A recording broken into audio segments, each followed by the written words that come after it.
remercier à tous d'être ici, puisque d'abord il ne fait pas très beau, c'est pas forcément très agréable de se déplacer sous un temps pareil. Et Vineuil, pour certains, ça a été un petit peu le parcours du combattant. J'ai eu des gens qui m'ont dit, mais c'est tellement loin, ce que vous avez à faire, c'est pas possible, pourquoi est-ce que vous êtes allé si loin? Et quand je leur dis, mais c'est à 1h20 de Paris, ah bon? Et donc finalement, nous avons réussi à avoir un petit peu plus de participants qu'originellement prévu, mais ça a été quand même une véritable interrogation. Et cette interrogation, bien évidemment, vous conduira à poser la question de savoir pourquoi Vineuil. Mais vous allez voir que je ne vais pas vous répondre, et que je vais au contraire demander au président du conseil départemental du Courtier, qui est avec nous, Maurice Leroy, de répondre à cette question, et vous comprendrez très vite le bien fondé de ce choix. En attendant, je vais quand même, pour ceux qui ne nous connaissent pas, il y en a quand même quelques-uns, vous présenter la Société française de prospective. Je prends un micro, peut-être plus facile. La Société française de prospective. Peut-être qu'avant de parler de la Société française de prospective, on peut d'abord parler de prospective. Ça va paraître assez intéressant. À votre avis, qu'est-ce que la prospective? Tout d'abord, on sait ce que ce n'est pas. Ce que ce n'est pas, c'est de la prévision. Ce que ce n'est pas, c'est de la planification. Alors vous allez me dire, qu'est-ce que c'est? Eh bien, c'est une manière de s'interroger de manière raisonnée, sinon rationnelle, autant que faire se peut, sur le futur. Et sur le futur, c'est compliqué, parce que le futur n'existe pas, le futur ne se touche pas, ne se voit pas, ne se sent pas. Et pour autant, il faut que nous essayions de dire quelque chose sur ce futur-là qui n'existe pas encore. Donc notre travail va être à la fois d'explorer ces terres inconnues à partir de ce que nous connaissons des tendances actuelles, mais surtout à partir des ruptures que nous sommes capables d'anticiper. Et une autre manière de penser le futur, c'est ce que nous appelons la prospective normative, c'est-à-dire d'essayer de fabriquer le futur que nous souhaitons. Tout d'abord de le choisir, c'est toujours le plus compliqué. Qu'est-ce que nous voulons faire? Et une fois que nous savons ce que nous voulons faire, eh bien, comment pouvons-nous agir? Quels sont les leviers à mettre en œuvre pour que nous soyons capables de construire ce futur? Dans la prospective, nous avons à peu près un peu plus de 400 aujourd'hui méthodes répertoriées de prospective. Donc personne ne peut prétendre détenir la vérité en ce domaine, c'est beaucoup. Mais néanmoins, nous avons une espèce de, on va dire, de super méthode, de méta-méthode, pour employer un promo, qui va se retrouver dans absolument toutes les méthodes que vous choisirez, quelles qu'elles soient. Et ça tient en 3 temps, les 3 temps qui vont animer en fait ces 2 jours et demi, voire 3 jours passés ici. Le premier temps, c'est comprendre, savoir d'abord de quoi on parle. Vous avez sans doute remarqué autour de vous à quel point nous pouvons regarder la télévision, lire les médias, mais lire aussi des ouvrages tout à fait reconnus, et nous rendre compte que la compréhension du sujet est souvent relativement faible. On comprend une surface, mais ce qui se passe réellement en dessous, les lames de fond qui sous-tendent l'existence de ce sujet, eh bien, sont rarement connus, maîtrisés. La prospective va d'abord s'attacher à savoir de quoi elle parle. Et puis, une fois qu'on sait de quoi on parle, eh bien, cette fois, on est capable d'anticiper. Cette fois, on est capable d'essayer de se projeter, d'imaginer ce que cela pourrait être sous l'impact de certains facteurs d'évolution, sous l'impact de certaines tendances et sous l'impact de certaines cultures. Mais est-ce que simplement observer le futur est suffisant? Bien sûr que non. Puisque la prospective est d'abord au service du décideur. Le décideur, c'est celui qui va prendre à un moment donné une décision qui va impacter le futur. Et donc, tout l'art de la prospective, tout son talent, mais aussi toute sa rigueur, va être au service de cette capacité de décision. Ce qui va bien entendu justifier le 3e temps de la prospective, donc comprendre, anticiper, et ce 3e temps, eh bien, c'est proposer. Parce que proposer, il ne suffit pas de faire un rapport de 400 pages pour proposer quelque chose qui fasse sens. Il y a une manière de communiquer.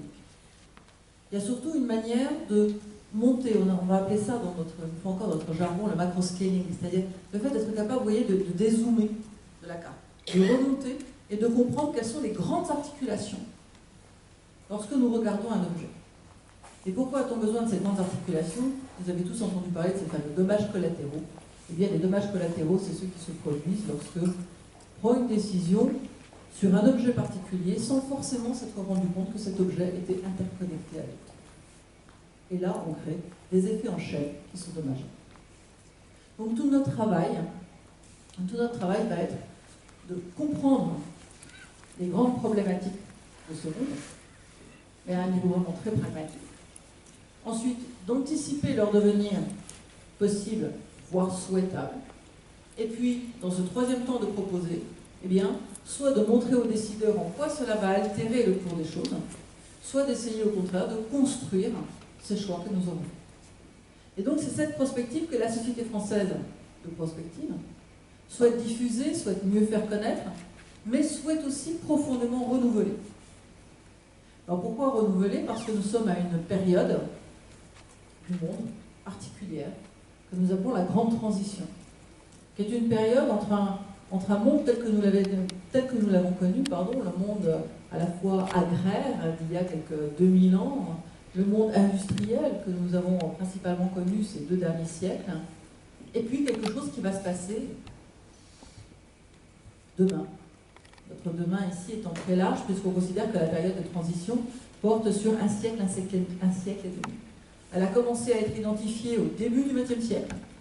Ça veut dire que nous en verrons vraisemblablement à la fin, avec un peu de chance, peut-être d'ici la fin de ce siècle-ci. Mais on voit bien qu'on est en face de phénomènes de mutation extrêmement lents, parfois indécelables, mais qu'il est de notre devoir d'identifier pour savoir comment s'y préparer. Et donc cette Société française de prospective s'est créée il y a à peine 2 ans, fin 2013, suite au décès d'un de nos confrères. Nous nous sommes réunis autour de lui et puis nous avons essayé de parler entre nous de prospective. Et là on nous a dit mais il faut continuer, on a besoin de continuer de parler ensemble de prospective, sachant que nous sommes tous souvent assez atomisés. Et puis nous avons besoin, nous aussi, les prospectivistes, de ce dialogue avec des gens qui ne sont pas forcément des professionnels du métier, mais sont des gens qui sont passionnés par le futur, qui ont leur mot à dire, qui ont un contexte professionnel dans lequel ils réfléchissent aussi sur le futur.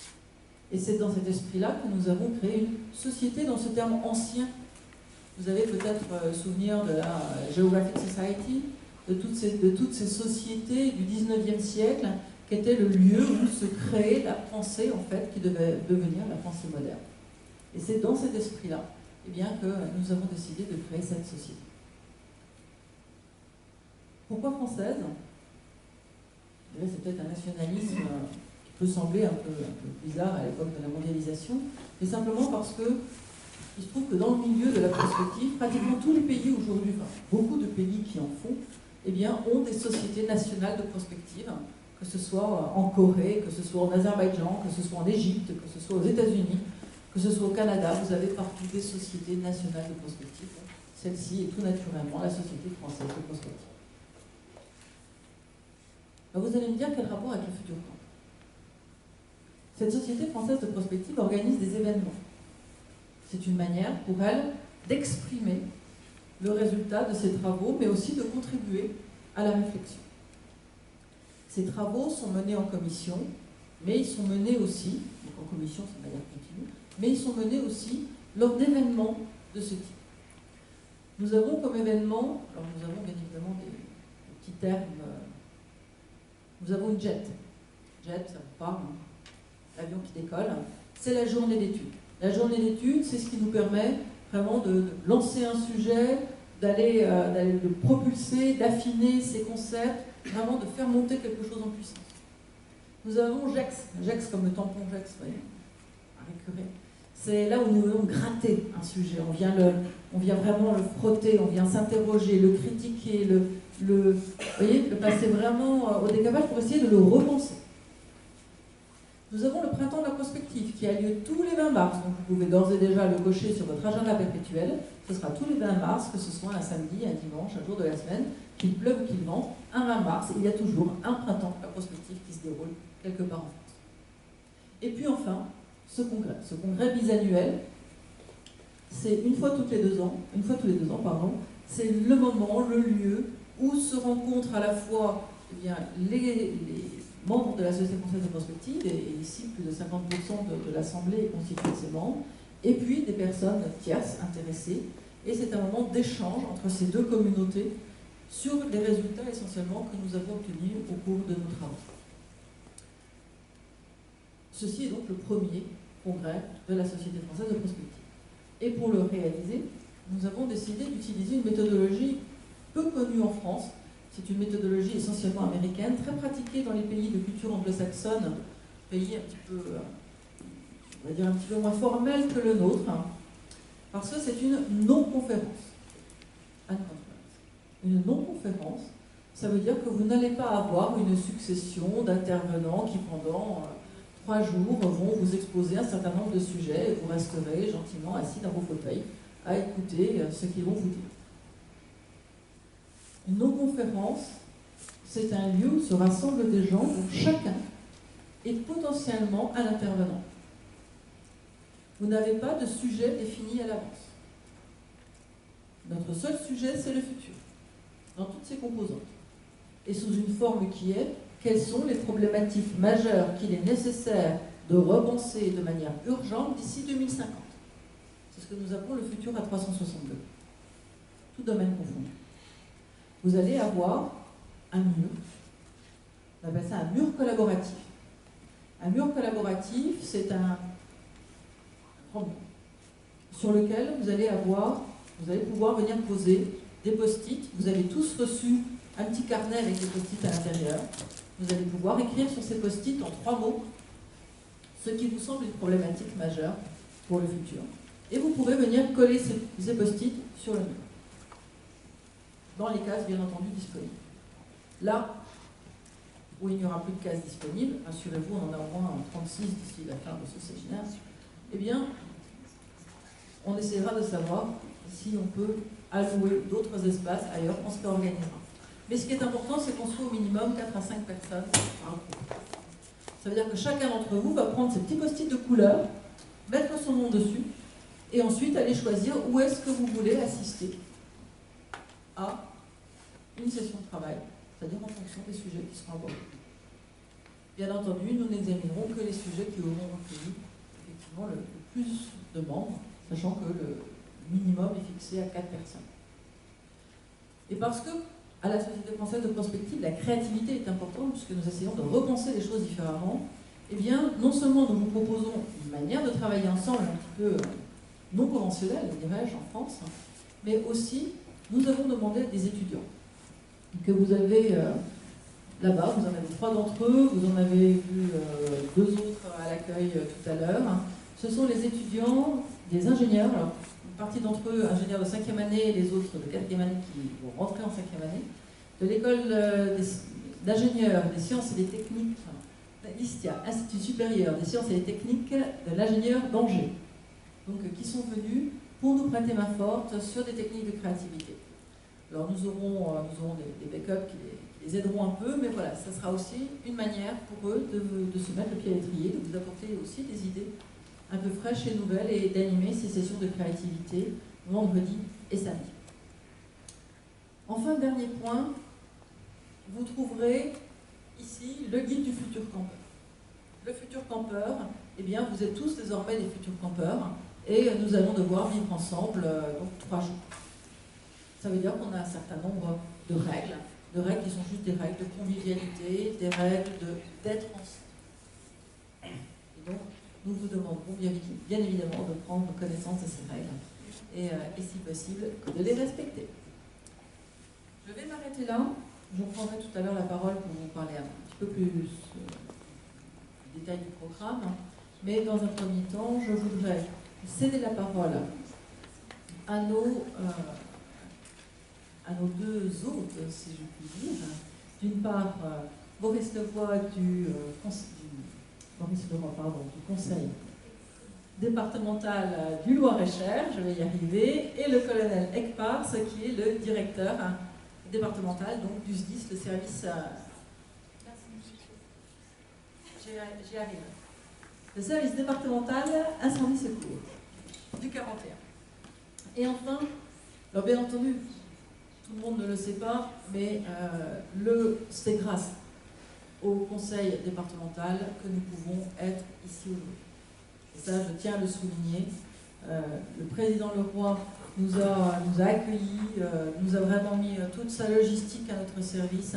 Et vraiment, j'ai la plus grande gratitude pour le président Leroy et pour le colonel Ekpars pour vraiment l'extraordinaire qualité de leur accueil, de leur service. Tous leurs collaborateurs ont été vraiment d'une efficacité absolue. Et bien entendu, je ne saurais remercier, les remerciements de moi ne sauraient être complets sans mes remerciements à Emmanuelle Chapelot, qui est notre organisatrice locale et sans laquelle, là encore, eh bien, tous ces contacts n'auraient pas pu avoir lieu puisque nous ne nous connaissions pas avant. Et que si aujourd'hui ça se tient en Loir-et-Cher, c'est d'abord parce qu'elle en a eu l'idée, elle en a eu l'initiative et qu'elle a ensuite supporté cette initiative et qu'elle a été soutenue et que nous pouvons aujourd'hui eh bien, être tous ici. Merci aussi d'avance à l'équipe des jeunes, mais j'espère surtout vous remercier à la fin parce qu'en attendant, on verra ce que vous faites. Très bien. Monsieur le Président. On va devoir nous applaudir.